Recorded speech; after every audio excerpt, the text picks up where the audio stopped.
Hello everyone, welcome back to the channel. Hope you are doing well and fine, and in today's video I'll be showing you how to cancel Photomath subscription on iPhone. So without wasting any time, let's just jump right on the video and make sure to watch this video till the end and follow the steps as well. So the first thing that you need to do is head over to your settings app. Once you're inside your settings, what you need to do is tap on your Apple account. And once you tap on it, here under your Apple account or Apple ID, you'll be seeing the four options: personal information, sign in and security, payment and shipping, and subscriptions.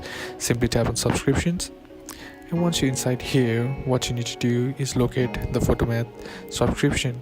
Now if you have more than one subscription, all you gotta do is scroll down and then simply select the Photomath subscription, tap on it, and on tapping there you'll be provided with two options, or the option to cancel the subscription. All you gotta do is tap on this cancel the subscription, which is also highlighted in red letter, and once you do that, all you gotta do is tap on confirm to successfully cancel the Photomath subscription from your phone. And that's basically how you can do it. And that's it for today's video, guys. Hope this video was useful to you. Leave a like if it did, comment down below what the next video should be on, consider subbing to the channel. Thanks for watching.